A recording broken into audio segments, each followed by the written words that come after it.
ইসলামে ইমানের স্থান সর্বপ্রথম, তারপরে হচ্ছে ইসলাম। ইমান আগে, তারপরে কি? ইসলাম। ইসলাম হচ্ছে বীজ, ইমান হচ্ছে বীজ, আর ইসলাম হচ্ছে চারা, গাছ। এটা হচ্ছে ভিত্তি। এই ভিত্তিকে সর্বপ্রথম মজবুত করতে হবে, ইমানের ভিত্তি। ইমানের ভিত্তি দুনিয়ায় ইমানের আহ্বান জানাবার জন্যই আল্লাহ রাব্বুল আলামিন সমস্ত নবী এবং রাসূলদেরকে পৃথিবীতে পাঠিয়েছেন ইমানের আহ্বানের জন্য। দুনিয়ার সমস্ত নবীদের দাওয়াত ছিল ইমানের দাওয়াত। কিসের দাওয়াত? এই ইমানের দাবিটা আসছে, এই দাওয়াতটা এসেছে আল্লাহর কাছ থেকে। কার কাছ থেকে? দেখুন, পৃথিবীর ভিতরে কোন নবীদের কথার সাথে আরেকজন নবীর কথার কোন বৈপরীত্য হয় নাই। সমস্ত নবীদের কথা একরকম ছিল। কয় রকম? একজন নবীর সঙ্গে তার বক্তব্যের সাথে আরেকজন নবীর বক্তব্যের কোন গুণগত মৌলিক কোন পার্থক্য ঘটে নাই, অসঙ্গতি হয় নাই। কারণ নবীরা, আম্বিয়া আলাইহিমুস সালাম, নিজেরা বানিয়ে কথা রচনা করে তারা মানুষের সামনে পেশ করে নাই। সমস্ত নবীদের কাছে যত দাওয়াত এসেছে একটা অফিস থেকে এসেছে। সে অফিসটা হচ্ছে কার? আল্লাহ রাব্বুল আলামিনের। তাই দুনিয়ার সমস্ত পয়গম্বরদের দাওয়াত ছিল লা ইলাহা ইল্লাল্লাহ, লা ইলাহা ইল্লাল্লাহ, লা ইলাহা, লা ইলাহা ইল্লাল্লাহু মুহাম্মাদুর রাসূলুল্লাহ। এটাই ছিল সমস্ত নবীদের দাওয়াত। কোরআনে কারীম তার ধারক এবং বাহক সম্পর্কে বলে যে তিনি যে দাওয়াত দিয়েছেন সে দাওয়াতটা হলো ইমানের দাওয়াত। আমাদের নবী তিনি এসে যে দাওয়াত দিয়েছেন সে দাওয়াতটা কিসের? কোরআনে কারীম বলছি, ربنا إننا سمعنا مناديا ينادي للإيمان। হে আমাদের রব, নিশ্চয়ই আমরা এমন একজন আহ্বায়কের আহ্বান শুনেছি যিনি আমাদেরকে ইমানের দাওয়াত দিয়েছেন। এমন কোন পয়গম্বর নাই দুনিয়ায় যিনি ইমানের দাওয়াত দেন নাই। সকলেই ইমানের দাওয়াত মানুষের সামনে, বিশ্ববাসীর সামনে পেশ করেছেন। কোরআনে হাকিম স্পষ্ট একটা সীমারেখা দুনিয়ার মানুষের সামনে পেশ করে পৃথিবীর মানুষগুলিকে দুটি শ্রেণীতে বিভক্ত করে দিয়েছে। একটি হচ্ছে ঈমান পোষণকারী, আর একটি হচ্ছে অবিশ্বাসী। একটা ঈমান পোষণকারী আর একটা অবিশ্বাসী। ঈমান পোষণকারীরা সত্যশ্রয়ী, তারা হচ্ছে জ্ঞান এবং নূরের সম্পদে সমৃদ্ধ। আর দ্বিতীয় দলটি হচ্ছে কাফের, জালিম, মূর্খ। তারা হেদায়েতের রাস্তা তাদের জন্য অবরুদ্ধ। কোরআনে কারীম এই দুইটি দল সম্পর্কে উল্লেখ করতেছেন, মাসালুল ফারিকাইনি কাল আ'মা ওয়াল আসাম্মি ওয়াল বাসীরি ওয়াস সামিঈ হাল ইয়াস্তাবিয়ানি মাসালান আফালা। কোরআন শরীফ বলছে, হাল ইয়াস্তাবিয়ানি মাসালান আফালা তাযাক্কারুন। দুইটি শ্রেণীতে আল্লাহ পাক ভাগ করে দিয়েছেন। একটা শ্রেণী হচ্ছে অন্ধ, বোবা, বধির। আরেকটি যারা শুনতে পায়, চোখে দেখতে পায়। এই দুটি কখনো এক নয়, সমান নয়। এ দুটির রাস্তা আলাদা। কাফেরের রাস্তা আর ইমানদারদের রাস্তা সম্পূর্ণ ভিন্ন। আল্লাহ রাব্বুল আলামিন ঈমান এবং কুফরের পার্থক্য বলে দেওয়ার জন্য গোটা মানব জাতির মধ্যে স্পষ্ট করে বলেছেন, লা ইকরাহা ফিদ-দীন ক্বাদ তাবায়্যানার রুশদু মিনাল গায়ব। দ্বীনের ব্যাপারে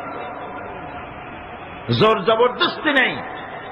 এখানে হেদায়েতের পথ এবং গোমরাহি, হেদায়েতকে গোমরাহির পথ থেকে সম্পূর্ণ আলাদা করে দেওয়া হয়েছে।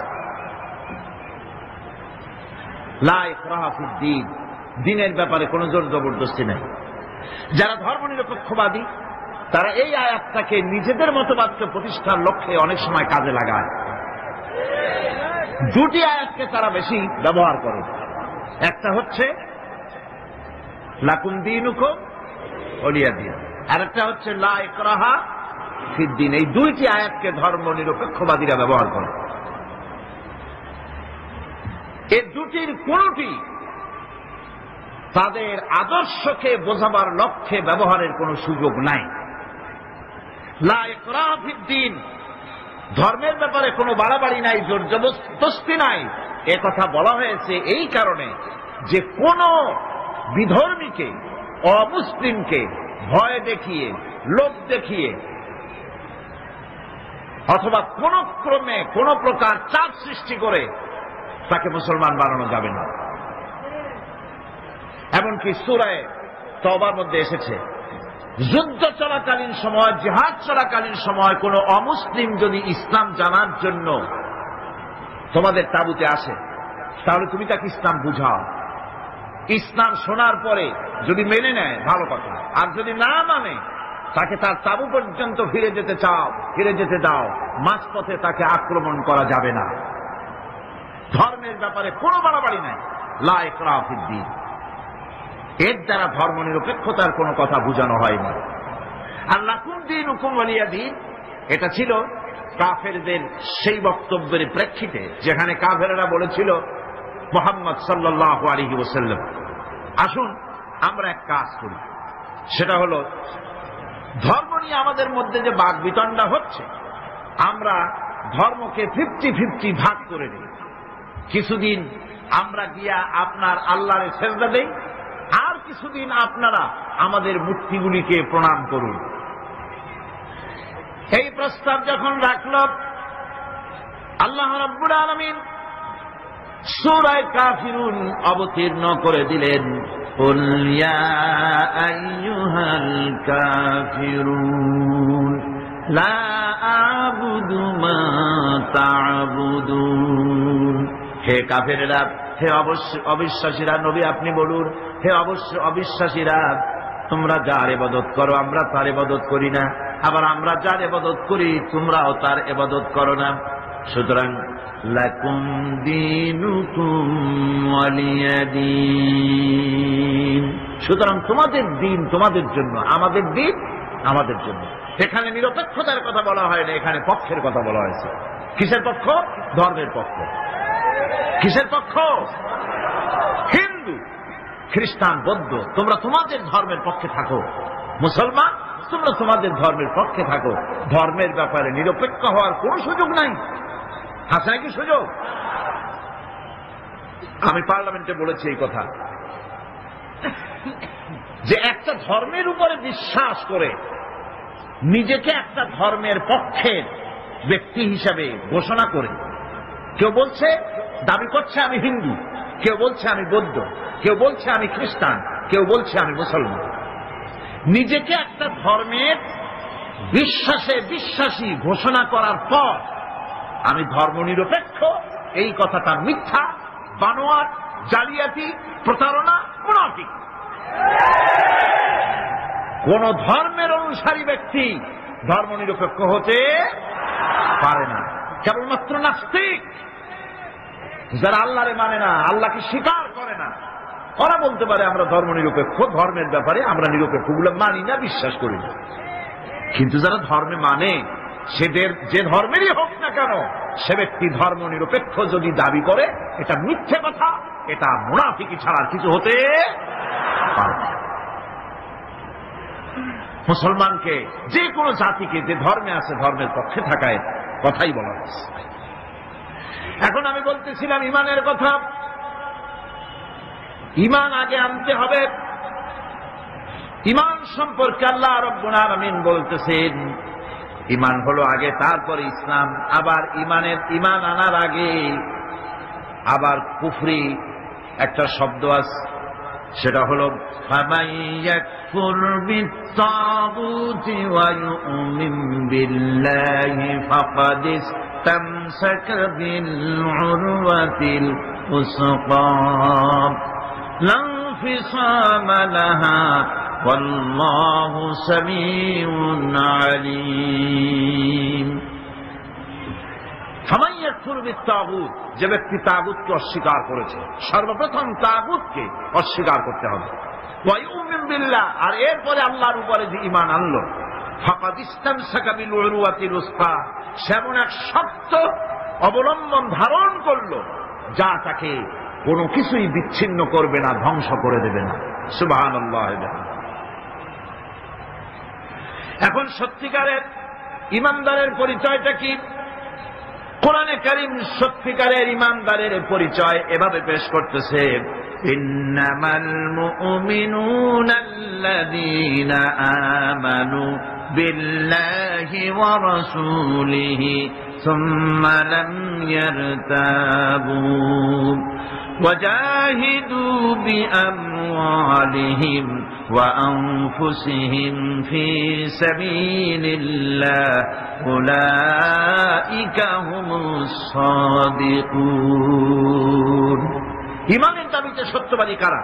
ইন্নামাল মুমিনুনা আল্লাযীনা আমানু বিল্লাহি ওয়া রাসূলিহি, সত্যিকারের মুমিন তো তারা যারা নাকি ঈমান এনেছে আল্লাহর উপর এবং রাসূলের উপরে। এই ঈমান আনার পর সুম্মা লাম ইয়ারতাবু, এরপরে কোন সন্দেহে সে নিগঠিত হয় নাই, কোন সন্দেহ তার মনের মধ্যে জায়গা পায় নাই, আর সে আল্লাহর রাস্তায় জিহাদ করেছে মাল দিয়ে, জান দিয়ে।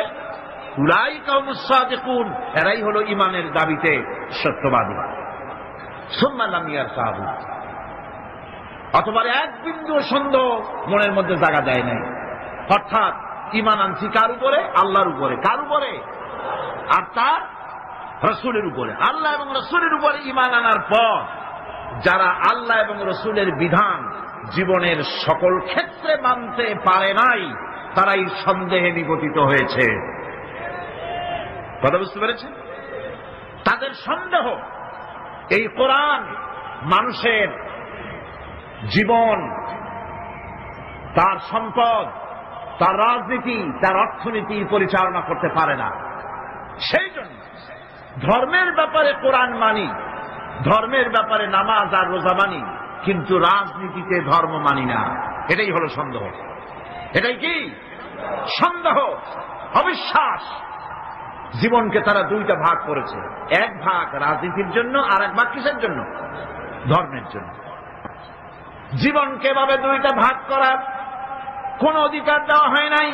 যারাই মুখে উচ্চারণ করেছে লা ইলাহা ইল্লাল্লাহু মুহাম্মাদুর রাসূলুল্লাহ, জোরে সরে বলেন লা ইলাহা ইল্লাল্লাহু মুহাম্মাদুর রাসূলুল্লাহ। যারা জীবনকে, যারা নাকি ঈমান এনেছে, কালেমা বিশ্বাস করেছে, আল্লাহ এবং রাসূলের প্রতি ঈমান এনেছে, জীবনকে দুইটা ভাগ করার কোন অধিকার নাই। যার কথা মতো নামাজ পড়ব, তার কথা মতোই রাজনীতি করব। যার কথা মতো হজ করব, যাকাত দিব, তার কথা মতো পার্লামেন্ট চালাবো।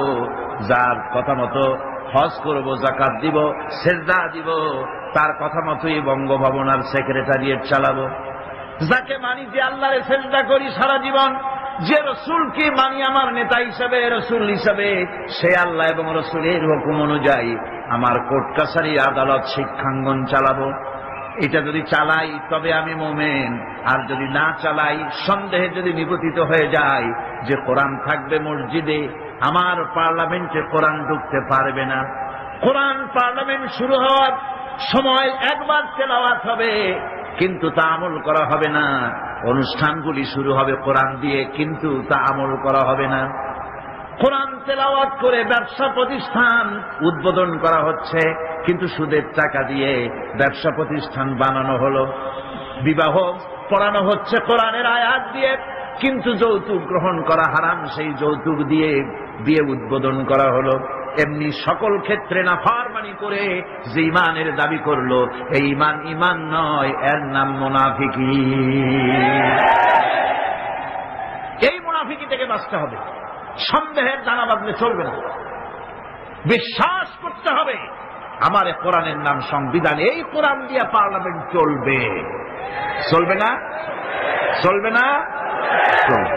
আমি এ যাবৎকালীন যত বক্তব্য রেখেছি পার্লামেন্টে, আমার অধিকাংশ বক্তব্য আমি কোরআন দিয়ে হাদিস দিয়ে বলেছি, আলহামদুলিল্লাহ। চাই সে শিল্পনীতি, বিদ্যুৎ নীতি, অর্থনীতি, বাজেট, শিক্ষানীতি, আইন শৃঙ্খলা পরিস্থিতি, সবটা কোরআন হাদিস দিয়ে আমি আলোচনা করার চেষ্টা করেছি, আলহামদুলিল্লাহ। আমার এলাকার মানুষের কাছে আমার এটা ওয়াদাও ছিল, নির্বাচনকালীন ওয়াদা। আমি এই ওয়াদা করি নাই যে আপনারা আমাকে ভোট দেন, আমি আপনাদেরকে মুটকির মতো বিশাল রসগোল্লা বানায় দেব, গরুর গাড়ির চাকার মতো জিলাপি বানায় দেব, এইসব কথা বলিনি। রাস্তা দেব, ঘাট দেব, কলেজ দেব, এগুলো বলিনি। আমি বলেছি আমাকে যদি আপনারা ভোট দেন তাহলে এ যাবৎকাল কোরআনের যেই কথাগুলি মাঠে আর ময়দানে বলেছি, এবার এই কথাগুলি আমি পার্লামেন্টে বলতে চাই। আপনারা যদি ভোট না দেন, পার্লামেন্টে যত বড় পীর হোক, মৌলানা সাহেব হোক, কথা বলতে পারবে না। আপনাদের ভোটটা দরকার। আমার জনগণ, আমার এলাকার পিরোজপুরবাসী, আলহামদুলিল্লাহ, তারা জান বাজি রেখে আমাকে ভোট দিয়েছে।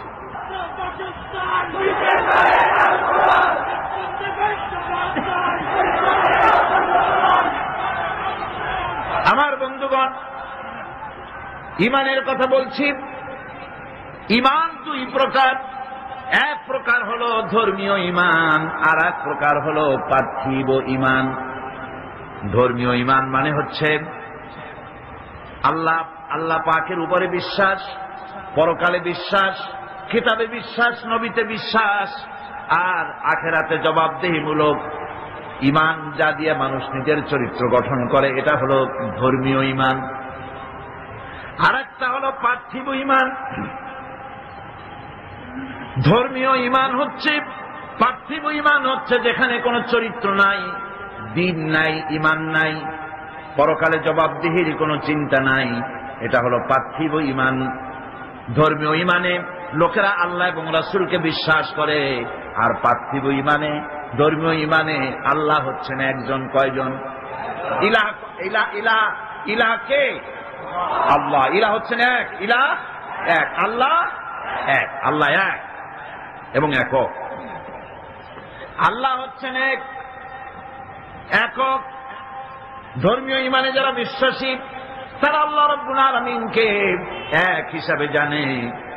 আর যারা পার্থিব ঈমানে বিশ্বাসী, তাদের ইলাহ হতেছে চারজন, তাদের খোদা হচ্ছে চারটা। কয়টা খোদা? চারটি খোদা, চারটি মাবুদ তাদের। এই চারটি খোদা কি তারা চারটি মাবুদের ইবাদত করে তারা চলে। তাদের প্রথম মাবুদ হচ্ছে, তাদের বড় খোদা হচ্ছে তাদের দেশ, তাদের জাতি। তারা দেশের জন্য, জাতির জন্য দেহ, মন, প্রাণ, সম্পদ সব উজাড় করে দিতে পারে, কিন্তু আল্লাহ রাব্বুল আলামিনের সামনে একটা সেজদা দিতেও নারাজ। দেশের জন্য তারা সব করতে পারে, দেশের মহব্বতে সব করতে পারে, কিন্তু আল্লাহর জন্য কিছু করতে পারে না। এই দেশটারে কে বানাইলেন? কে বানিয়েছেন? আল্লাহ রাব্বুল আলামিন। এদেশের সুখ, শান্তি, সমৃদ্ধি, সম্পদ কে দিয়েছে? সে আল্লাহ পাকের কথা মনে থাকে না, শুধু দেশের জন্য তারা দেশভিত্তিক জাতীয়তা তৈরি করে, দেশভিত্তিক জাতীয়তা। তারপরে ধর্ম তারা বাদ দিয়ে দেয়। বিশ্বকবি ডক্টর আল্লামা ইকবাল রহমতুল্লাহ আলাইহি তিনি সুন্দর করে বলেছেন, কম মজহব সে হ্যায় মজহব জো নহি তুম ভি নহি, কম মজহব সে হ্যায় মজহব জো নহি তুম ভি নহি, জজ্বে বাহম জো নহি মাহফিল আঞ্জুম ভি নহি। ধর্মেতে হয় জাতির গঠন, ধর্ম নাই তো তুমিও নাই, নাইকো যদি মাধ্যাকর্ষণ, গ্রহ সূর্য ভূমিও নাই। ধর্ম দিয়ে জাতির গঠন হয়, ধর্ম হচ্ছে ভিত্তি, তারপরে জাতি। আমি তো আগে মুসলমান, তারপরে আমি বাংলাদেশি। আমি আগে কি, তারপরে কি, আমি বাংলাদেশি। প্রথমে ধর্ম, আমি মুসলমান। এই ধর্ম যদি থাকে আমার জাতীয়তা টিকবে। আমার ধর্ম ছাড়া যদি জাতীয়তা গড়ি, সেই জাতীয়তা মিক্স আপ হয়ে যাবে। সেখানে আমার স্বাতন্ত্র্য, আমার অস্তিত্ব, আমার স্বকীয়তা বজায় থাকবে না। যেমন মাধ্যাকর্ষণ, ল অফ গ্রাভিটেশন আছে বলে চন্দ্র সূর্য গ্রহ নক্ষত্র সব টিকে আছে, ঠিক কিনা? মাধ্যাকর্ষণ যদি না থাকে, গ্রহ উপগ্রহ নক্ষত্র সৌররাজি, solar system, whole solar system, galaxy, Milky Way, পৃথিবী, যা কিছু আল্লাহ সৃষ্টি করেছেন সব ধ্বংসস্তূপে পরিণত হয়ে যাবে। আল্লাহ পাক এটাকে মাধ্যাকর্ষণ শক্তির মাধ্যমে এটাকে টিকায় রেখেছেন। এটা আল্লাহর কুদরত। এরকম অসংখ্য মাধ্যাকর্ষণ বানিয়েছেন, শুধু পৃথিবীর মাধ্যাকর্ষণ নাই, অন্যান্য গ্রহগুলিরও মাধ্যাকর্ষণ আছে, একটা আর একটাকে ধরে রাখার জন্য। মাধ্যাকর্ষণ আছে বলেই যেমন সব আছে, ধর্ম আছে বলে জাতি আছে। ধর্ম থাকবে না, এই জাতীয়তার 4 পয়সার কোনো দাম। এজন্য কবি বলতেছেন, আল্লামা ইকবাল আরো সুন্দর করে বলতেছেন, ইনতাজা খুদামু মে বড়া সবসে वो वतन है, ইনতাজা খুদামু মে बड़ा सबसे वो वतन है, जो इसका पिरहन है वो मजहब का काफन है। इंताजा खुदाऊ बड़ा सबसे वो वतन है। এই 4টা খোদাগুলির মধ্যে, ওদের যে 4টা খোদা, সেই 4টা তাজা 4টা খোদাগুলির মধ্যে সবচেয়ে বড় খোদা হল ওয়াতান, দেশ। দেশের জন্য গান রচনা করে, দেশের পাখির জন্য গান রচনা করে, দেশের গাছের জন্য গান রচনা করে, দেশের প্রবাহিত নদী নালার জন্য গান তৈরি করে। কিন্তু এই সৌন্দর্য যিনি সৃষ্টি করলেন সেই আল্লাহর নামে একটা অক্ষরও লিখতে রাজি না। এখন এই 4টা খোদাগুলির মধ্যে সবথেকে বড় খোদা হলো তাদের ওয়াতান, দেশ। দেশের জন্য তারা সব পারে, কিন্তু আল্লাহর জন্য কিচ্ছু পারে না। দেশ তো বাদ দিলে চলবে না, দেশ তো লাগবে। দেশ না থাকলে আমরা থাকবো কোথায়? দেশ তো থাকতেই হবে, কিন্তু দেশের স্রষ্টার প্রতি স্বীকৃতি দিতে হবে, সেজদা করতে হবে, তবে না আল্লাহ রাব্বুল আলামিন দেশের স্বাধীনতা সার্বভৌমত্বকে টিকিয়ে রাখবে। সুবহানাল্লাহ। গায়ের শক্তি দিয়ে এটাকে টিকিয়ে রাখা যাবে না। আল্লাহ পাক যা বানিয়েছেন তার মধ্যে শ্রেষ্ঠ সৃষ্টি কে? সুতরাং সৃষ্টি করেছে আমি, এ মানুষগুলি আইন মানবে আল্লাহ পাকের। ইনিল হুকম ইল্লা লিল্লাহ, আইন চলবে কার? একমাত্র আল্লাহ রাব্বুল আলামিনের। সেই আইন মানলেই শান্তি হবে, নইলে শান্তি পাওয়া যাবে। আছে না একরকম মানুষ যারা বলে, হুজুর মসজিদে যখন যাই খুবই ভালো লাগে, আবার সিনেমায় গেলেও খারাপ লাগে না, মিলাদ শরীফ যখন পড়ি তখনও মজা লাগে, আবার যখন কীর্তন শুনি তাও কিন্তু খারাপ লাগে না, ওয়াজ মাহফিল আসলেও ভালো লাগে, আবার গান শুনতে গেলেও মোটেও খারাপ লাগে না। এইসব মানুষগুলি সম্পর্কে শায়ের বলতেছেন, মসজিদ মে যাকে নামাজ পড়ো, होटल पे जाके शराब पियो, मस्जिद में जाके नमाज पढ़ो, होटल पे जाके शराब पियो, ताकि रहमान भी राजी रहे, शैतान भी नाराज न हो। মসজিদে গিয়ে নামাজ পড়ো আর পানশালায় গিয়া 1 গ্লাস পান করে আসো, যাতে আল্লাহ খুশি থাকে আর শয়তান বেটাও যেন নারাজ না হয়, ওরে একটু খুশি খুশি রাখো। এই চিন্তা নিজের নফস এবং প্রবৃত্তিকে খুশি করা। ইট, ড্রিঙ্ক অ্যান্ড বি ম্যারি, খাও, পান করো, ফুর্তি করো, নো ফুর্তি, নো চিন্তা। দুনিয়া কা মজা লে লো, দুনিয়া তোমারি হে। এই কয়েকদিনের দুনিয়া, এখানে তো থাকবো না, আমরা সবাই চলে যাব। এই বেলা ভাই মদ খেয়ে নাও, কাল নিশীতের ভরসা কই, চাঁদনি জাগিবে যুগ যুগ ধরি, আমরা তো আর রব না সই। সুতরাং চাওয়ার আগে জনমের মতো ঢালো, পাইকারি দরে খাও। এই নফস এবং প্রবৃত্তিকে খুশি করে তারা, আল্লাহকে ভয় করে না। নফস তাদের তৃতীয় নম্বরের মাবুদ, আর চতুর্থ নম্বরের মাবুদ হচ্ছে তাদের নিজস্ব জ্ঞান এবং বিচক্ষণতা। নিজেদেরকে জ্ঞানের হাড়ি তারা মনে করে, বুদ্ধির ঢেকি মনে করে, আমার চেয়ে বুদ্ধিমান আর কে আছে। উলট পালট করে দেমা লুটে পুটে খাই। সে মনে করে আমি সব আমার বুদ্ধি দিয়ে সব টাইপ করব, কেউ আমার ঠেকাইতে পারবে না। কাকের অভ্যাস, কাক। চিটাগাঁয়ে কি বলে? কাউয়া। আচ্ছা বলে, কাউয়া উর্দু শব্দ, বাংলায় বলে কাক। এই কাক তার খাদ্য গোপন করে কিভাবে দেখেছেন? আমি ছোটবেলায় দেখছি। কোথার থেকে খাদ্য নিয়ে আসলো চুরি করে, বা যে কোনো কায়দায় খাবার আনলো, খাবার এনে সে চালের মধ্যে অথবা কোন তার গোপন জায়গায় ওটাকে গুজে রাখার সময় চোখ বন্ধ করে রাখে। তার ধারণা কেউ দেখলো না, চোখ বন্ধ করে রাখছে। এইসব বুদ্ধির ঝেঁকিগুলি তারা মনে করে নিজের জ্ঞানের উপরে তুষ্ট, আমার থেকে বুদ্ধিমান আর কে আছে। বুদ্ধিজীবী বুদ্ধি বেঁচে খায়। সুতরাং আমি তার নিজস্ব বুদ্ধি এবং বিচক্ষণতা এগুলি কি চূড়ান্ত মনে করে এর পেছনে তারা লেগে থাকে। এটা হচ্ছে তাদের চতুর্থ নম্বরের মাবুদ। এখানে সত্য এবং সততার কোনো বালাই নাই, এখানে ন্যায় বিচার এবং ন্যায় নিষ্ঠা পরোপকারিতার কোনো বালাই নাই।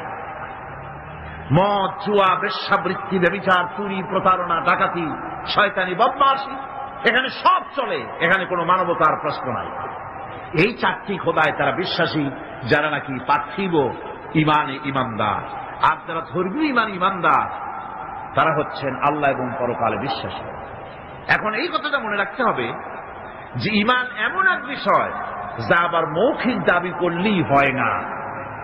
কেউ যদি পড়ে লা ইলাহা ইল্লাল্লাহ, মুসলমান কি হয়ে গেল? বলেন আপনি, ফতোয়া দেন হয়ে গেল? খেরাত নে গর কে বিদিয়া লা ইলাহা ইল্লাল্লাহ তো ক্যা হাসিল, দিলো নিগা মুসলমান নেহি তো কুছ ভি নেহি। খেরাত নে গর কে বিদিয়া লা ইলাহা ইল্লাল্লাহ, মুখে আসলো আর স্বতঃস্ফূর্ত ভাবে বলে ফেললো লা ইলাহা ইল্লাল্লাহ তো ক্যা হাসিল, এতে কিছু এর দ্বারা কোনো উপকার হলো না। দিল নিগা মুসলমান হি তো কুছ ভি নেহি, অর্থাৎ তার মন, তার মস্তিষ্ক লা ইলাহাকে বিশ্বাস করলো না, আমল করলো না। এই কালেমা পড়ার কোনো দাম নাই। এবার আল্লাহর ভাষায় শুনুন, আল্লাহ রাব্বুল আলামিন বলেন, وَمِنَ النَّاسِ مَن يَقُولُ آمَنَّا بِاللَّهِ وَبِالْيَوْمِ الْآخِرِ وَمَا هُمْ بِمُؤْمِنِينَ। আল্লাহ রাব্বুল আলামিন বলছেন, লোকেদের মধ্যে এমন অনেক লোক আছে যারা মুখে বলে আল্লাহর উপর ঈমান এনেছি, পরকালকে বিশ্বাস করেছি। আল্লাহ বলেন ওমা হুম বিমুমিনিন, এরা মুমিন না। আল্লাহ কি বলছেন খুব লক্ষ্য করেন। একদিকে মুসলমান হইতে হলে বিশ্বাস করতে হবে কি আল্লাহর পরকাল, রাসূলের উপর ঈমান, এগুলি করতে হবে। একটা লোক ঘোষণা করলো যে আমি আল্লাহ এবং পরকালকে বিশ্বাস করি, এরপরে আল্লাহ পাক বলছেন ওমা হুম বিমুমিনিন, এরা মুমিন না। কারণ এই কথাগুলি তার মুখের মনের কথা না।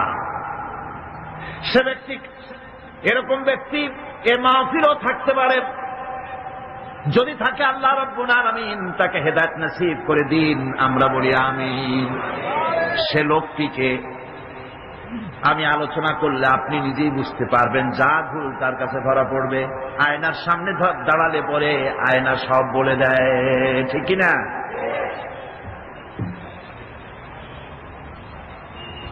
সেই ব্যক্তি যে ব্যক্তি নাকি কালেমা পড়ে, নামাজ পড়ে, আবার ব্যবসায়ী হলে ওজনে কম দেয়, খাদ্যে ভেজাল দেয়, মানুষের সঙ্গে প্রতারণা করে, টাকা নিয়ে ফেরত দেয় না, ওয়াদা খেলাপ করে, চুরি করে, ডাকাতি করে, জেনা করে, সুদভিত্তিক ব্যাংকের থেকে টাকা তুলে ব্যবসা করে, সুদের ব্যবসা করে, ঘুষ দেয়, জেনা করে, আর একদিকে নামাজ পড়ে, সময় হলে আবার হজ করে আসে। এরকম মানুষ আছে না নাই? এই ধরনের মানুষগুলি ইহরামের কাপড় পরে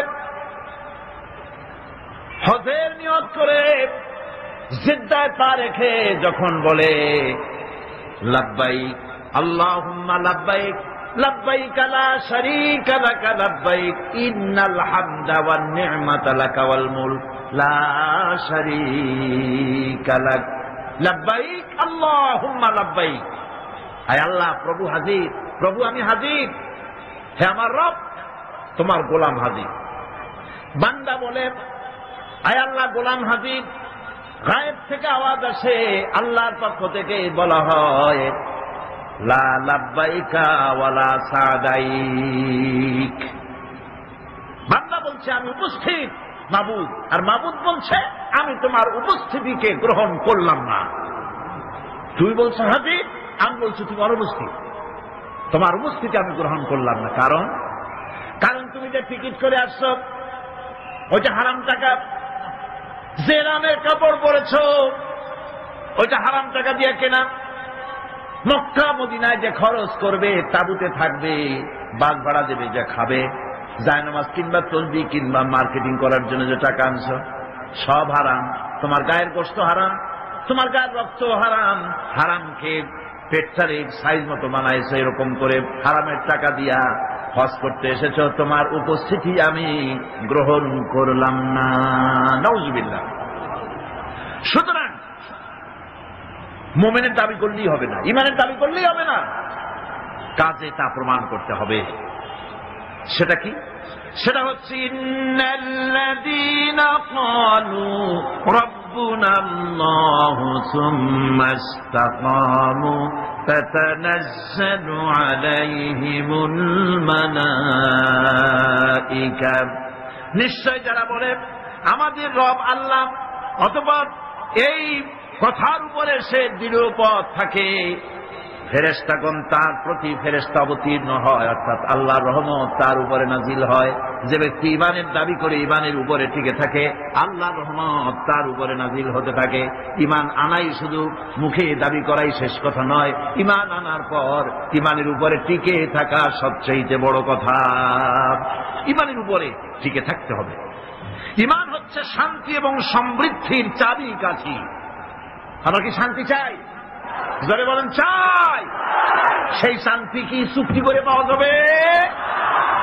অশান্তি আরো বাড়বে, অশান্তি আরো বাড়বে। চুক্তি করে শান্তি হয়। আমরা যদি দেশে শান্তি চাই, দেশে যদি সমৃদ্ধি চাই, তাহলে তার চাবি কাঠি হতেছে ঈমান। ওই শুনুন, আল্লাহ রাব্বুল আলামিন ঈমানের কথাই বলছেন, ওয়ালাউ আন্না আহলাল কুরা আমানু ওয়াত্তাকাউ লাফাতাহনা আলাইহিম বারাকাতিম মিনাস সামাই ওয়াল আরদ। ওয়ালাউ আন্না আহলাল কুরা আমানু ওয়াত্তাকাউ, দেশের লোকেরা যদি আমার উপর ঈমান আনে, কে বলতেছেন? কে বলতেছেন? দেশের লোকেরা যদি আমার উপর ঈমান আনে আর আমাকে ভয় করার নীতি যদি অবলম্বন করে চলে, তাহলে আমি আল্লাহ রাব্বুল আলামিন ওই দেশের মানুষের জন্য আকাশের আর জমিনের সব বরকতের দরজা আমি আল্লাহ খুলে দেব। আল্লাহর ওয়াদা মিথ্যা হয়? আল্লাহর ওয়াদা মিথ্যা হয়? কখনো মিথ্যা হয় না। ভাইরা, আমাদের দেশটা তো গরিব না। আমাদের দেশটা কি গরিব? অনেকে বলেন গরিব, কিন্তু আমি বলি না। গরিব হইলে পরে একজন তো শত সহস্র কোটি টাকার মালিক। গরিব হলে এত টাকা, গরিব দেশ হলে ওই লোকটা এত টাকা বানাইল কেমনে? আর একজনের পাও রাখার ট্যাবলেট কেনার পয়সা নেই। একজনের তো 1000 বিঘা জমি আছে, আর একজনের রান্নাঘর উঠাবার জায়গা নাই। একজন তো তার মেয়ে বা ছেলের বিবাহে লক্ষ লক্ষ কোটি টাকা খরচ করছে, আর একজন তো তার বাপ মারা গিয়েছে, কাপড় কেনার পয়সা নাই। এটা বাংলাদেশের ইতিহাস কিনা? তাহলে বোঝা যাচ্ছে দেশে সম্পদ আছে, সম্পদ আছে। কি সম্পদ আছে? আমাদের আছে পশু সম্পদ, গবাদি সম্পদ, আমাদের আছে বনজ সম্পদ, খনিজ সম্পদ, মৎস্য সম্পদ, পানি সম্পদ, মানব সম্পদ, সব সম্পদ আছে। আমাদের কোন জিনিসের অভাব নেই। একটা জিনিসের অভাব, সেটা হলো সৎ নেতৃত্বের অভাব। সৎ নেতৃত্ব, চরিত্রবান নেতৃত্বের অভাব। এই অভাবে সব নষ্ট করে দিয়েছে। আমার দেশের সম্পদ আছে, সম্পদ রক্ষণাবেক্ষণ করার জন্য যে ইমাম দরকার সেটা নাই। আমার দেশের সেদিনও সিলেটের মাগুর ছড়ার 1-2 টাকার নয়, 1-2 হাজার কোটি টাকার নয়, 40,000 কোটি টাকার গ্যাস পুড়ে ভস্ম হয়ে গিয়েছে। আমাদের ইমানি শক্তি নাই, সাহস নাই বলে এই ষড়যন্ত্র হতে পেরেছে, ঠিক কিনা? আমাদের যদি ইমানে শক্তি থাকতো, যারাই ক্ষমতায় আসে ভারতের ভয়তে খালি কাঁপতে থাকে, থরথর। আর মেয়ে ভারতকে ভয় করো কেন? সে কি তোমার ক্ষমতায় রাখতে পারবে? কন্যা পারবে? ক্ষমতা রাখতে পারবে কে? ক্ষমতা দেওয়ার মালিক কে? সিনাই নেওয়ার মালিক কে? সে আল্লাহরে ভয় করো। ওই সাঁতারে ভয় করে কি হবে? কি করতে পারবে সে? ওর শত শত কোটি, ওর 100 কোটি মানুষের সিনায় হিম্মত নাই। আমার 12 কোটি মানুষের সিনায় ওর থেকে লক্ষ কোটি গুণে বেশি হিম্মত আছে। সেই হিম্মতটা কি? সেটা কি? তাওহীদ কি আমানত सीनों में है हमारे, तौहीद की अमानत सीनों में है हमारे, मुमकिन नहीं मिटाना नाम निशान हमारा। একত্ববাদের তৌহিদের আমানত, যার সিনার ভিতরে বদ্ধমূল, যেই জাতির সিনায় বদ্ধমূল এমন 12 কোটি মানুষ ধারণ করে ধন্য বাংলার মাটি। কারো হুমকিতে, কারো চক্ষু, রঙ্গা চক্ষু, রক্ত চক্ষু দেখে এই জাতি নিশ্চিহ্ন হতে পারে না।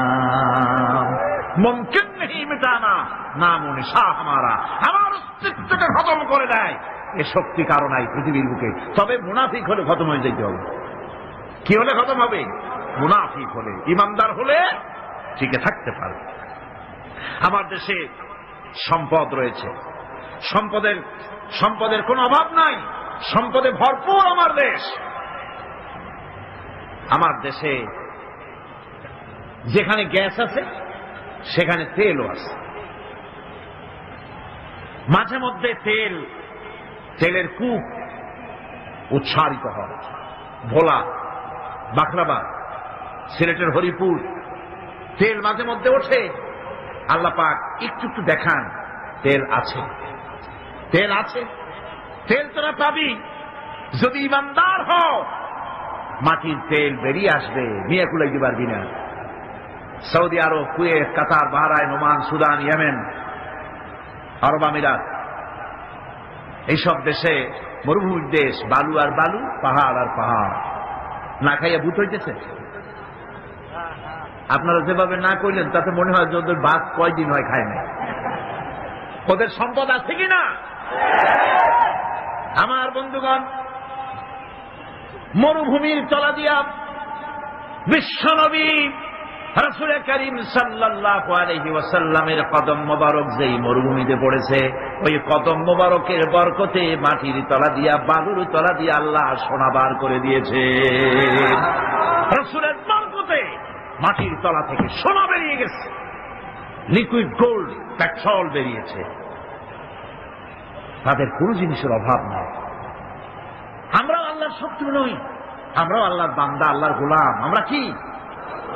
আমার দেশও আল্লাহ অভাব রাখেন নাই, আমার দেশও আছে। নাই শুধু ঈমান, নাই শুধু চরিত্র, তেল আছে বলি মাঝে মধ্যে আল্লাহ রাব্বুল আলামিন দেখায় দেন তেল আছে, ঈমান আনো, তেল বের করে দেব। আর যদি ঈমান না আনো, ঈমানের নামে যদি মুনাফিকি করো, ক্ষমতায় যাওয়ার আগে বারবার উমরার হজ, ধর্মের নামে হজ, আর সংস্কৃতির নামে ধর্ম আমদানি করার জন্য, মানুষকে বিভ্রান্ত করার জন্য মক্কা মদিনায় দৌড়াদৌড়ি, আর সংস্কৃতি আমদানির জন্য গয়া কাশীতে দৌড়াদৌড়ি। এই যদি অবস্থা হয়ে যায়, মাটির তেল বের হবে না। এই মুনাফিকি যারাই করে তাদের তেল আল্লাহ বের করে দিবে। পারবেন কিনা? পারবেন কিনা? 1000 বার পারবেন। ফাআলুন লিমা ইউরিদ, যা খুশি তিনি তাই করেন, ঠিক কিনা? যা খুশি তিনি তাই করেন।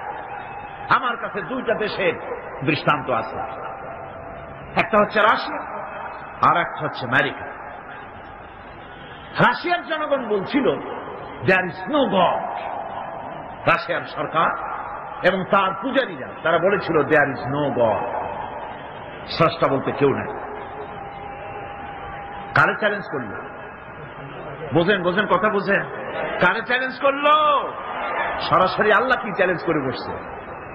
সাহস করে আল্লাহ না, আল্লাহ যেন চ্যালেঞ্জটা গ্রহণই করলেন। ইতিহাসের পাতার দিকে যদি তাকাই, লক্ষ্য করে দেখতে পাই আল্লাহ যেন এটাকে চ্যালেঞ্জটাকে গ্রহণই করে ফেললেন। সেখানে দেখা গেল যে লোকটা বলল দেয়ার ইজ নো গড, স্রষ্টা বলতে কেউ নাই, ধর্ম একটা আফিম, এই জাতীয় বক্তব্য যে লোক রাখলো, সেই লোকটার বিরাট 20 ফিট উঁচার আর 50 টন ওজনের মূর্তি, ব্রোঞ্জ দিয়ে বানানো মূর্তি, লেনিনের এই মূর্তিটা যখন কোনো যুদ্ধ হলো না, কোনো মারামারি নাই, কোনো যুদ্ধ নাই, মারামারি ছাড়া, যুদ্ধ ছাড়া, সংঘর্ষ ছাড়া যারা বলল দেয়ার ইজ নো গড, স্রষ্টা বলতে কেউ নেই, আল্লাহ বলতে কেউ নাই, এই দেশটাকে, সোভিয়েত ইউনিয়নকে আল্লাহ রাব্বুল আলামিন গজব দিয়া টুকরা টুকরা করে দিলেন। এটা ইতিহাস না মিথ্যা? এটা গল্প না বাস্তব? সোভিয়েত ইউনিয়ন টুকরা টুকরা হয়ে গেল। এখন মূর্তিটার দশা হবে কি? ইতিহাস বলছে এই মূর্তি আল্লাহরে চ্যালেঞ্জ করলো, যে বলল ধর্ম আফিম, আর আল্লাহ বলতে কেউ নাই। সেই মূর্তিটারে ক্রেন দিয়ে নামানো হলো, গোটা জাতি জুতা দিয়ে ওটারে পাড়াইল। এই জন্য মূর্তি পূজা যারা করে, মানুষকে উঁচা বানাবার জন্য, শ্রেষ্ঠ বানাবার জন্য প্রাণান্ত যারা করে, ইতিহাস সাক্ষী দেয় এগুলি রব্বুল আলামিন ডাস্টবিনে নিক্ষেপ করে দেন। মানুষের জন্য নয়, প্রশংসা করো আল্লাহ। মূর্তিটারে পাড়াইল গোটা জাতি। সরকার এই মূর্তি বিক্রি করার জন্য টেন্ডার কল করলো, বলল, দুনিয়াকে জানালো বেশি টাকাতে দিবে, এতগুলি ব্রোঞ্জ আমরা করবোটা কি, আমাদের গরিব দেশ, একটু পয়সা করি হোক, কেউ দয়া করে এটারে কিনে নিয়ে যাও। লেনিনের মূর্তি যেদিন ফালায় দেওয়া হলো, সেদিন থেকে নিয়ে পর্যন্ত কতগুলি বছর চলে গেল, আজ পর্যন্ত পৃথিবীতে একটা মানুষ পাওয়া গেল না যে একটা টাকা দিয়ে এই শয়তানদারে কেউ কেনে। একটা টাকার একজন খরিদ্দার মেলে নাই। গত 3 দিন আগে পত্রিকায় এসেছে, এখন সরকার সিদ্ধান্ত নিয়েছে আজ তো কেউ কিনলো না, এটার ভাঙবো, টুকরা টুকরা করিয়ে তারপরে দেখো কেউ কেনে নেবে, তাও খরিদ্দার। দেশ টুকরা টুকরা হয়ে গেল। আল্লাহরে মানি না, আল্লাহ বলতে কেউ নাই, নাউজুবিল্লাহ, এই কথা যারা বলল, গোটা দেশটাকে টুকরা টুকরা করে, আর সেই দেশের মধ্যে চেচনিয়া, বজনিয়া, তাসখান, বোখারাত, ওই দেশের মধ্যে দেশগুলি টুকরা করে আলাদা আলাদা দেশের অস্তিত্ব বানাইয়া তার উপরে কালেমার পতাকা আল্লাহ উড়াইয়া দিলে। চেচনিয়ার বুকে উঠতেছে লা ইলাহা ইল্লাল্লাহু মুহাম্মাদুর রাসূলুল্লাহ পতাকা। সুবহানাল্লাহ। আল্লাহ পাক বলেছেন, লা ইন শাকারতুম লাযীদান্নাকুম ওয়া লা ইন কাফারতুম ইন্না আযাবি লাশাদীদ। আমার শুকরিয়া যদি আদায় করো নিয়ামতের, শুকর আমি নিয়ামত বাড়ায় দেব, আর যদি শুকর আদায় না করো মস্ত বড় শাস্তি দেব। ওরা নিয়ামতের শুকর আদায় করে না, আল্লাহ শাস্তি দিয়ে দিচ্ছেন। আমেরিকা শুকর আদায় করছে কিভাবে? প্রত্যেক বছর নভেম্বর মাসের শেষ বৃহস্পতিবার 29শে নভেম্বর তারা একটা ডে অবজার্ভ করে, থ্যাঙ্কস গিভিং ডে। ওরকম একটা দিনে আমি ওখানে ছিলাম। আমি জিজ্ঞেস করলাম কি থ্যাঙ্কস, কারে থ্যাঙ্কস দাও? ওরা বলে যে গড আমাদের সারা বছর খাওয়ায় পড়ায় আরামে রাখে, এত বড় একটা দেশ গড আমাদের দিছে, এই জন্য গডের অন্তত একটা দিন হলেও একটু থ্যাঙ্কস দেওয়া দরকার। সেজন্য তারা ওই দিনটাকে থ্যাঙ্কস গিভিং ডে অবজার্ভ করে। কিভাবে করে আমার কৌতূহল জাগলো যে শুকরিয়া আদায় করে কেমনি দেখি। সারা রাত রাস্তায় নামিয়া জনমের মতো মদ খায় আর নাচে, শুকরিয়া আদায়ের পদ্ধতি। যাই হোক, একদিন হলো তো শুকরিয়া আদায় করছে যেমনে হোক। তাদের ডলার গুলিতে তারা লিখেছে, আপনি দেখবেন ডলারের উল্টা পৃষ্ঠে লেখা আছে ইন গড উই ট্রাস্ট, আমরা গডে বিশ্বাস করি। প্রত্যেকটা ডলারের উপরে লেখা। তারা গতকাল আমি বলেছি, তারা সংবিধান তাদের ধর্মগ্রন্থের উপরে হস্তস্পর্শ করে তারপরে ওথ নেয়, শপথ নেয় প্রেসিডেন্ট হওয়ার জন্য। আল্লাহ মেহেরবানি, সেই দেশে এখন মুসলমানদের সংখ্যা দিন দিন বাড়তেছে। আমি যখন 1982 সনে সর্বপ্রথম আমেরিকা সফর করি, তখন আমি সেখানে দেখেছি মসজিদ ছিল গোটা 3 নিউ ইয়র্ক সিটিতে, গোটা 3 মসজিদ। আর এই বছর সফর করলাম আমেরিকায়, এখন জেনে আসলাম শুধু নিউ ইয়র্ক সিটিতে মসজিদের সংখ্যা 700 ছাড়াই গেছে। মাদ্রাসা হচ্ছে, মসজিদ হচ্ছে, ইসলামের বুলবালা হচ্ছে। ইসলামকে যারা মহব্বত করে ভালোবাসে, আল্লাহ তাদের ভালোবাসে। তার অর্থ এই না যে আমেরিকা ইসলামকে ভালোবাসে, সেটা আমি বলতে চাই না। ইসলামের চরম দুশমন তারা।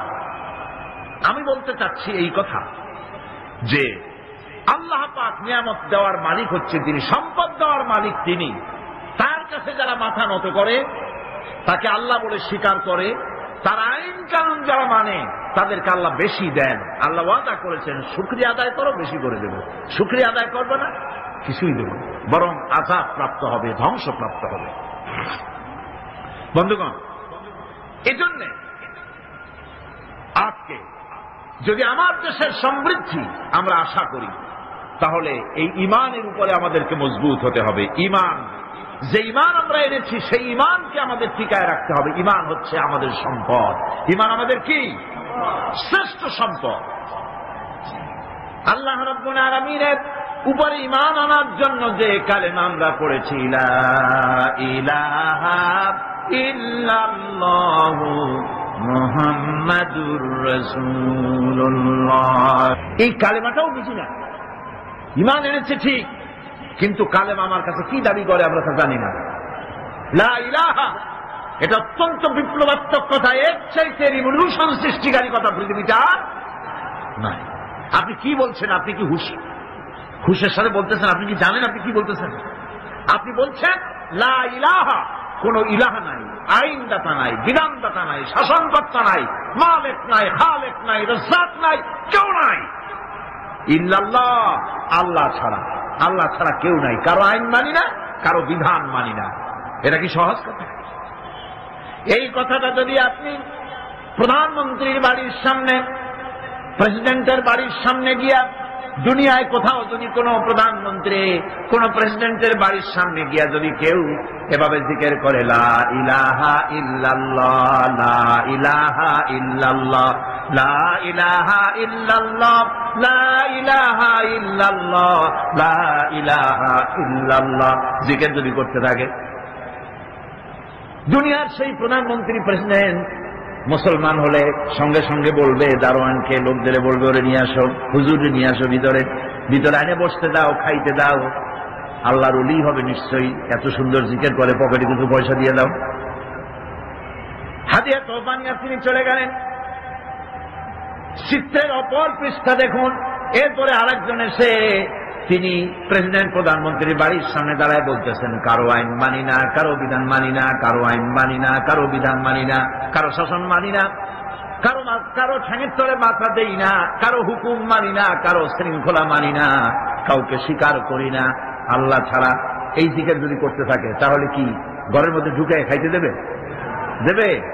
জন্মের মতো খাওয়াই দেবে পিঠের উপরে। তাহলে প্রথমে দিল না কেন? প্রথম ব্যক্তিকে জন্মের মতো খাওয়াইল না কেন? ওইটা বোঝে নাই, ওইটা বোঝে নাই, আর এইটা বুঝছে, বোঝাবুঝির ব্যাপার। নমরুদ খুব ভালো করে বুঝেছিল। ইব্রাহিম আলাইহিস সালাম যখন বলেছিলেন লা ইলাহা ইল্লাল্লাহ, নমরুদ খুব ভালো করে বুঝেছিল এর অর্থটা কি। সেই জন্য হযরত ইব্রাহিমকে আগুনের মধ্যে ভালাই দিয়েছিল। ফিরআউন খুব ভালো করে বুঝেছিল। মুসা আলাইহিস সালাম যখন বলেছিলেন লা ইলাহা ইল্লাল্লাহ, ফিরআউন খুব ভালো করে বুঝেছিল বলে হযরত মুসা আলাইহিস সালামকে জেলের মধ্যে ঢুকাবার জন্য হুমকি দিয়েছিল, তাকে মারার জন্য প্রচেষ্টা করেছিল। আবু জাহেলরা খুব ভালো করে বুঝেছিল। রাসূলুল্লাহ যখন বলেছেন লা ইলাহা ইল্লাল্লাহ, আবু জাহেলের গোষ্ঠীরা ভালো করে বুঝেছিল বলেই আবু তালেবের কাছে এসে বলেছে, তোমার ভাইয়ের ছেলেকে বলো এই কথাটা যেন আর না কয়। বুঝে বলছে না বুঝে বলছে? বুঝেই বলেছে, এই কথাটা যেন না বলে। এর বিনিময় তোমার ভাইয়ের ছেলে মুহাম্মদ বলেন সাল্লাল্লাহু আলাইহি ওয়াসাল্লাম, তিনি যদি এই আরব দেশের যত বড় সুন্দরী মেয়ে বিয়ে করতে চায় আমরা জোগাড় করে দেব, যত সোনা চাই দেব, যত টাকা চাই দেব। একথা হাদিসে আছে কিনা?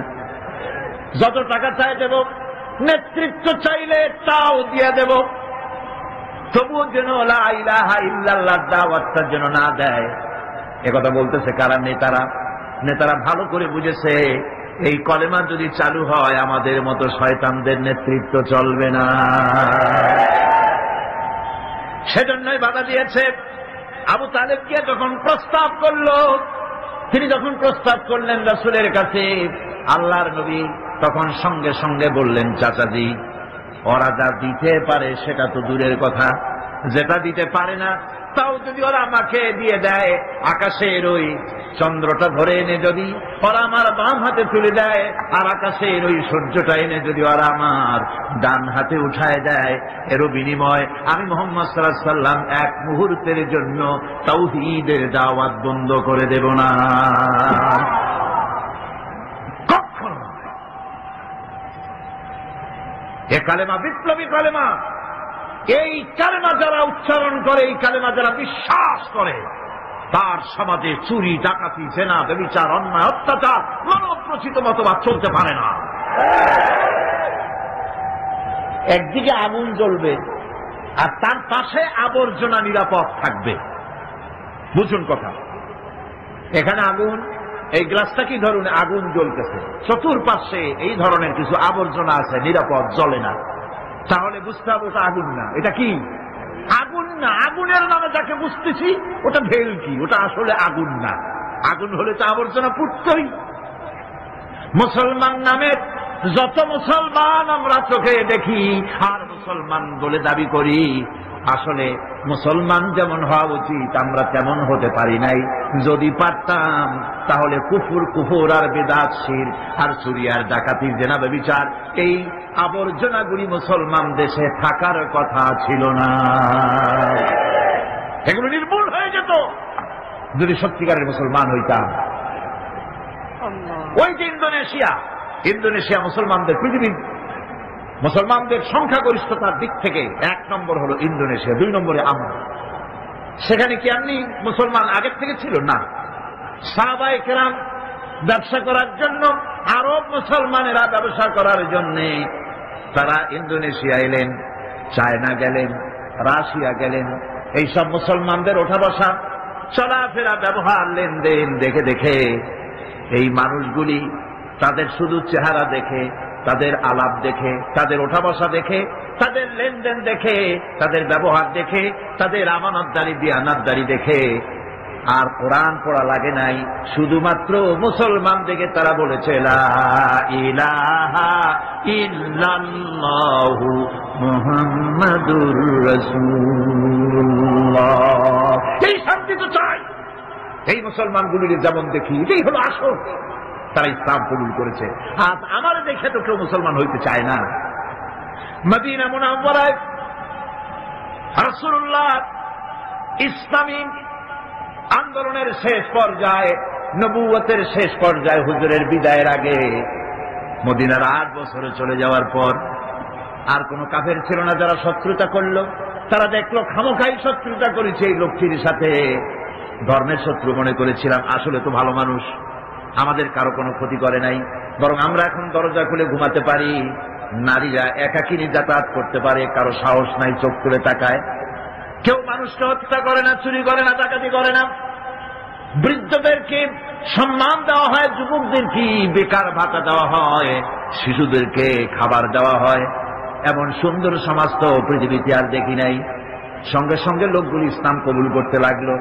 আল্লাহ পাক তখন নাজিল করলেন ইযা জাআ নাসরুল্লাহি ওয়াল ফাত وَرَأَيْتَ النَّاسَ يَدْخُلُونَ فِي دِينِ اللَّهِ أَفْوَاجًا فَسَبِّحْ بِحَمْدِ رَبِّكَ وَاسْتَغْفِرْ إِنَّهُ كَانَ تَوَّابًا إِذَا جَاءَ نَصْرُ اللَّهِ وَالْفَتْحُ। আল্লাহর পক্ষ থেকে যখন বিজয় আসবে, ইসলামের যখন চূড়ান্ত বিজয় আসবে, তখন নবী ওয়ারাইতান নাসা ইয়াদখুলুনা ফি দীনিল্লাহি আফওয়াজা, তখন তুমি দেখতে পাবে দলে দলে লোক ইসলামের মধ্যে প্রবেশ করছে। সুবহানাল্লাহ। রাসূলুল্লাহ নবুয়তের শেষ যুগে এসে মদিনায় দেখা গেল আশেপাশে আর কাফের বলে কেউ নাই, সব পড়েছে লা ইলাহা ইল্লাল্লাহু মুহাম্মাদুর রাসূলুল্লাহ। আজ আমরাও যদি ঈমানের বলে বলিয়ান হই, আমরাও যদি ঈমানের বলে বলিয়ান হয়ে সত্যকে উঁচু করে ধরি, যদি ঈমানের উপরে মজবুত হই, আমানতকে খেয়ানত না করি, মিথ্যে কথা না বলি, ওজনে যদি কম না দেই, আমরা মনে করি মসজিদ হলো ধর্মের জায়গা, আর বাইরে জামুল্লাহ চাই করি। মসজিদেই আল্লাহর কথা মতো চলবো, আর বাইরে আমার নিজের মতো। এটার নামই ধর্ম নিরপেক্ষ। এটার নাম কি? এই হলো কুলক্ষণ, কুদশা। মসজিদে যে আচরণটা করলাম, মসজিদে যারে সেজদা দিলাম, মসজিদে যার কথা মানলাম, যার হুকুম মেনে মসজিদের ভিতরে নামাজ পড়লাম, মসজিদের চেহারা তো আমার জনগণ দেখে না। ভালো করে শোনেন, মসজিদে কি করলাম তা তো জনগণ দেখে না। মসজিদের ইমানটা নিয়ে যখন আমি চাষ করতে যাব, কলকারখানায় যাব, খেতে খামারে যাব, অফিসে আদালতে যাব, যখন আমি দোকানদারিতে যাব, তখন আমার চেহারা, আমার আমল জনগণ দেখবে, হিন্দু দেখবে, খ্রিস্টান দেখবে, বৌদ্ধ দেখবে, আর দেখে বলবে এরা তো সত্যই আলাদা প্রকৃতির মানুষ, এরা তো ঘুষ খায় না।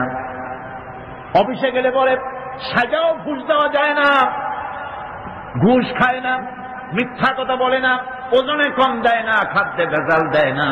এই দৃশ্য যখন দেখবে, মানুষ থেকে আলাদা একটা স্বতন্ত্র মানুষ হিসেবে যখন দেখবে, আপনার আর তাফসীর করা লাগবে না, আপনার আর ওয়াজ করা লাগবে না, শুধু আপনারে দেখেই অন্য জাতি পড়বে লা ইলাহা ইল্লাল্লাহু মুহাম্মাদুর রাসূলুল্লাহ।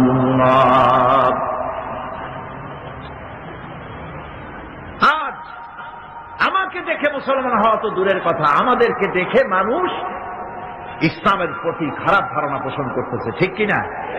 আর যদি বলা হয় পৃথিবীর মধ্যে ওজনের সবচাইতে কম দেয় কারা বেশি, যদি কম্পিটিশন হয় আমরা বোধহয় রানার্স আপ হব, কি বলেন?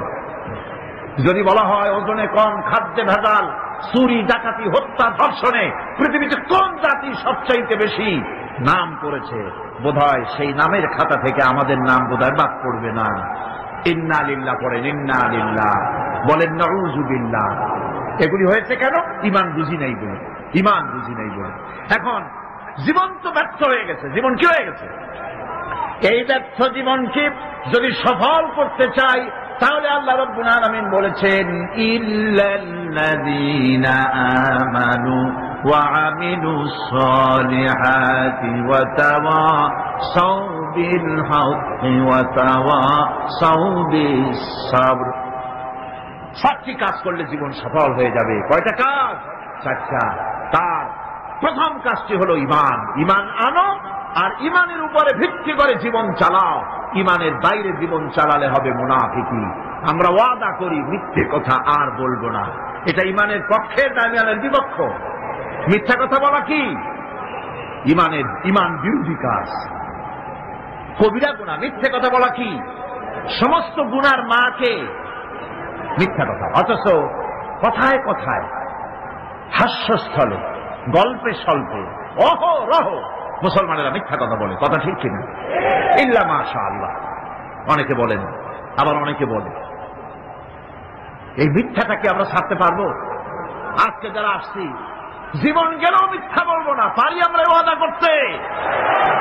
মিথ্যা বলবো না, অহংকার করব না, ওজনে কম দিব না, খাদ্যে ভেজাল দিব না, জমিনের আইন ফেলবো না, প্রতিবেশীর হক নষ্ট করব না, প্রতারণা করব না। এগুলি যদি করি তাহলেই আমরা মুসলমান। তাহলে আমরা কি? আরে ভাই, মুসলমান একটা আলাদা জাতিদের আল্লাহ বানানেন। এটা কি জন্য? এই জন্য যে আপনারা গরু গোশত খাইয়া শেষ করে ফেলাবেন গরুগুলা। এজন্য তো শকুন যথেষ্ট ছিল, ঠিক কিনা? কর শকুন কি কম আছে নাকি? গরু কমাবার ইচ্ছাই যদি আল্লাহর থাকে তো মুসলমান বানাবার দরকার কি? শকুনের জন্মের খাওয়া খাও। শুধু গরু খাওয়ার জন্য মুসলমান বানানো হয়নি। একটা আলাদা জাতি আল্লাহ পাক সৃষ্টি করেছিলেন। সেটাই জন্য কাযালিকা জাআলনাকুম উম্মাতান ওয়াসাতান লিতাকুনু শুহাদা আলান নাস। আমি তোমাদেরকে পৃথিবীর সাক্ষী বানাতে চাইছি। সুবহানাল্লাহ, জোরে বল সুবহানাল্লাহ। আল্লাহ রাব্বুল আলামিন বলেন, আমার মানসা হচ্ছে, আমার ইচ্ছে হলো তাম পৃথিবীর বুকে আমি চাই মুসলমানেরা তারা হবে দুনিয়ার মানুষের সাক্ষী, আর দুনিয়ার মানুষের সাক্ষী হবে মুসলমান। আমাদের সাক্ষী কিয়ামতে হবে আল্লাহ রসুল হবেন সাক্ষী। দুনিয়ার মানুষের সাক্ষী মুসলমান হবে। সাক্ষী কি? সাক্ষী হচ্ছে এ মাহফিল, আমি আরো বলেছি, সাক্ষী হচ্ছে ওই যে পুকুর কাটে মানুষ রাস্তা বানাবার জন্য মাটি কাটে, সেই মাটি কাটতে গিয়া যে কুয়া খনন করে তার মধ্যে একটা উঁচা ঢিবির মতো বানায়া রাখে। এটারে কি কয়? ওটা কিসের সাক্ষী? মাটি কাটার সাক্ষী। মাটি যে আপনি কাটছেন তার গভীরতা, তার প্রশস্ততা কতটুকুন, তা ওই স্তম্ভের উপর থেকে সাক্ষীর উপর দিয়ে ফিতা ধরিয়া মাটিয়া ঠিক করা হয় মাটি কাটার পরিমাণটা কি। ওটা হলো সাক্ষী। আল্লাহ রাব্বুল আলামিন মুসলমানদের সাক্ষী বানাইছিলেন। পৃথিবীর সমস্ত মানুষের সাক্ষী তোমরা। তোমাদের মাথার উপরে ফিতা ধরে আমেরিকা প্রতিযোগিতা করবে সততার দিক থেকে, চরিত্রের দিক থেকে, অর্থনীতির দিক থেকে, সমাজনীতির দিক থেকে, সঠিক রাজনীতি পরিচালনার দিক থেকে মুসলমানের মতো হইতে পারলো কিনা। এজন্য আমেরিকা প্রতিযোগিতা করবে মুসলমানের মতো হওয়ার জন্য, ব্রিটিশ প্রতিযোগিতা করবে, ইতালি করবে, ফ্রান্স করবে, জার্মান করবে, তাম পৃথিবীর মানুষ মুসলমানদের মতো হওয়ার জন্য প্রতিযোগিতা করবে। এটাই ছিল আল্লাহ পাকের ইচ্ছা। আল্লাহ পাক এটাই চান। কিন্তু আমরা কি তা হতে পেরেছি? আমরা কি দুনিয়ার মানুষের সত্যের মানদণ্ড হতে পেরেছি কিনা? হয়েছি কিনা? কন না, হই নাই। বরং আমাকে দেখে মুসলমান কাছে আসে না, অন্য জাতি কাছে আসে না, বরং আমাকে ঘৃণা ভরে দেখে। তারা মনে করে এই যে কি মুসলমান, এইটাই কি মুসলমান। দুনিয়ার যে কোনো জাতির থেকে আপনার আলাদা স্বকীয়তা, স্বাতন্ত্র থাকতে হবে। এটাই ইমানের দাবি। এটা কিসের দাবি? জোরে কন। এটাই ইমানের দাবি। যারা মাহফিলে এসেছে না, নারী, পুরুষ, যুবক, কিশোর, তরুণ, ছাত্র, শিক্ষক, সাংবাদিক, সাহিত্যিক, পেশাজীবী, ডাক্তার, বুদ্ধিজীবী, আইনজীবী, প্রশাসনিক ব্যক্তিবর্গ, সকল মানুষের কাছে আমার দাবি, আসুন আমরা চরিত্রকে পরিবর্তন করি, আমাদের ইমানের দাবি পূরণ করি। মিথ্যা, জেনা, জুয়া, অসত্য, অহংকার, মিথ্যাচার, ব্যভিচার, অন্যায়, জল ইত্যাদি থেকে আমরা নিজেকে রক্ষা করি, অন্যকেও বাঁচাই, সৎ চরিত্রের উপরে জীবন যাপন করি। শান্তি আল্লাহ পাক এই জমিনে ফিরিয়ে দিবেন যদি আমরা সত্যিকারের ইমানের উপরে চলতে পারি।